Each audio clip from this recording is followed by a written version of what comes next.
Ainel Hario 2. Love Story Bab 7. Semenjak kejadian di meja makan itu, Mbak Yen dipecat.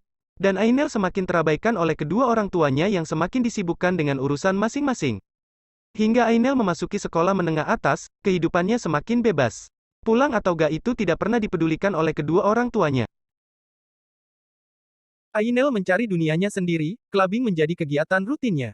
Bahkan hidup bebas bercampur pria dan wanita menjadi hal yang lumrah.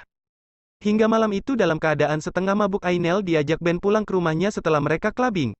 Ben membawa Ainel ke kamarnya kemudian menyerang bibir Ainel. Ainel yang sedang mabuk membalas pagutan demi pagutan Ben, hingga tanpa disadari oleh Ainel mereka telah melakukan hal tersebut dan Ben yang merenggut kesuciannya. "Kok gua di rumah lo, Ben?" tanya Ainel saat terbangun di pagi hari dan mendapatkan tubuhnya tanpa sehelai benang pun. "Lo ngapain gua, Ben?" tanya Ainel marah. Sementara Ben duduk dan memutar rekaman di ponselnya apa yang mereka lakukan semalam. Ternyata Ben licik, dia sengaja menjerat Ainel merekam hingga Ainel tak mampu untuk menuntutnya. Ainel menutup mulutnya tak percaya melihat apa yang dilakukannya bersama Ben bahkan betapa liarnya dia. Ben tersenyum melihat ekspresi Ainel kemudian meremas dada Ainel, hingga Ainel merasa gelenyar aneh di tubuhnya menuntut Ben untuk melakukan lebih. Dimulai dari situlah Ainel mulai merasa ketergantungan untuk melakukan hal itu, entah kepada siapa saja yang bersedia diajak ngamar. Bahkan dengan orang yang tak dikenal sekalipun. Tak jarang si Asep tukang kebun pun pernah merasakan nikmatnya tubuh Ainel. Saat Ainel sedang di rumah dan merasa bosan, tidak ada teman untuk diajak nongkrong maka Aseplah yang menjadi sasaran untuk memenuhi hasratnya. Hingga di usianya yang menginjak 20 tahun, Ainel hamil dan yang parahnya tidak tahu benih siapa yang tumbuh di rahimnya. Dan sudah beberapa kali dicoba untuk digugurkan namun, kandungannya masih saja tetap bertahan. Tuan Hario begitu berang saat mengetahui anak semata wayangnya hamil. "Katakan Ainel, anak siapa yang sedang kamu kandung?" tanya Tuan Hario penuh penekanan saat mengetahui Ainel hamil. "Ainel tak tahu," jawab Ainel tegas. "Dengan siapa kau melakukannya, hah?" bentak Tuan Hario. "Banyak." Dengan santai Ainel menjawab tanpa rasa bersalah. "Gugurkan anak itu," titah Tuan Hario. "Sudah, tapi tidak berhasil dengan cara apapun." Plak. Plak. Tuan Hario tak bisa lagi menahan emosinya dan menamparkan Ainel dengan keras. Sedangkan Ainel hanya diam memegang kedua pipinya yang terasa panas. "Papa!" teriak Nyonya Hario tak terima anaknya diperlakukan kasar. "Kenapa, Ma? Masih mau bela anak tak tahu diri ini? Mempermalukan keluarga." Tuan Hario terua berteriak memaki Ainel, sedangkan Ainel terlihat santai tanpa pembelaan sedikit pun. "Sudah?" tanya Ainel setelah beberapa saat kedua orang tuanya terdiam. Kalau sudah, Ainel mau ke kamar, ngantuk. Ainel beranjak menuju kamarnya di lantai 2. Dengan usia kandungan yang semakin besar membuat Ainel sedikit ngos-ngosan saat menaiki tangga. "Hufet pusing, kenapa sih harus ribet mencari siapa bapaknya? Setelah lahir tinggal kasihkan aja ke panti asuhan," ujar Ainel sambil menatap nanar perutnya yang membuncit. Setelah di kamar Ainel berganti baju dan bersiap party bersama teman-temannya. "Jemput gua." Ainel mengirimkan pian kepada Ben. Tak lama setelah itu mobil Ben sudah tiba dan dengan santai Ainel pergi meninggalkan rumahnya. "Mau kemana?" tanya Ben. "Gak tahu, boring? Ya udah ke hotel aja, gak tahan gua lihat pesona lo dengan perut membesar gitu." "Oke, Kas." Ben dan Ainel menghabiskan malam bersama, saling menikmati sentuhan demi sentuhan antara keduanya.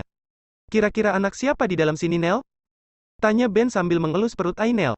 "Gak tahu, anak lo mungkin." "Bukan, walaupun gua yang sering jenguk dia di dalam sana, tapi dia gak respon saat gua pegang gini." "Entahlah. Lo sih gak pakai pengaman," ucap Ben. "Biarin. Papa sama mama lo gimana?"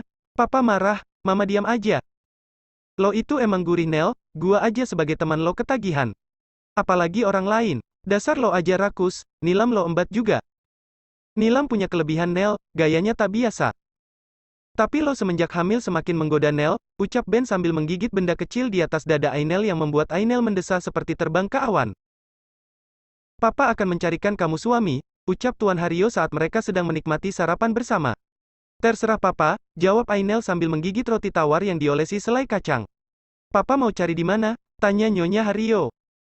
"Mama gak usah ikut campur, pokoknya minggu depan Ainel menikah," jawab Tuan Hario mengabaikan istrinya. Setelah Tuan dan Nyonya Hario pergi dengan kesibukannya masing-masing, Ainel kembali ke kamar dan meminta Asep ke kamarnya. Asep adalah tukang kebun yang sudah memiliki istri juga anak, setiap habis melayani Ainel, Asep akan menerima bayaran yang lumayan besar dari Ainel. Non Ainel memanggil saya, tanya Asep di depan pintu kamar Ainel. Masuk Sep. Baik Non. Asep masuk ke kamar Ainel, dan mendapati Ainel sudah bugil menunggu di atas tempat tidur. Tak berapa lama terjadilah pergumulan antara keduanya. Asep sudah mengerti gaya apa yang disukai Ainel. Hingga Ainel merintih kesenangan. Biasanya Asep akan berada di kamar Ainel selama 3 jam, selama itu tugas Asep hanya menyenangi Ainel dengan berbagai gaya.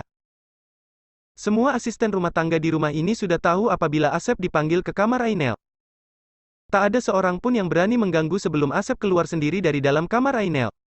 Termasuk Mbok Inah. Makasih ya Non, ujar Asep. Sama-sama Sep.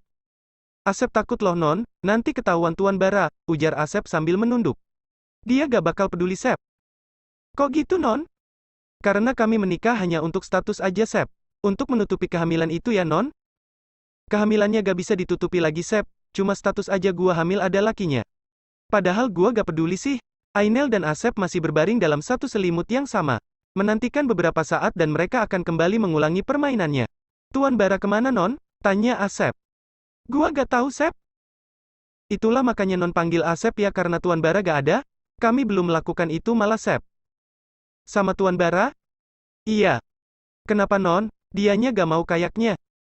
Agak mungkin Non, mungkin karena belum tahu aja permainan Non yang bikin ketagihan. Emang kamu ketagihan Sep? Iya Non, tapi kalau bukan Non yang manggil Asep takut kesini. Nanti kalau kamu lagi mau bilang aja sama gua Sep, gua siap kok, jawab Ainel. Kenapa Non lebih suka sama Asep kan yang di sini banyak, ada adik tuh yang masih muda. Ajak aja sesekali Sep. Bertiga gitu Neng? Iya gantian sama kamu, Ashiap Neng. Ceklek. Pintu kamar dibuka, Asep dan Ainel sok melihat siapa yang datang. Bersambung.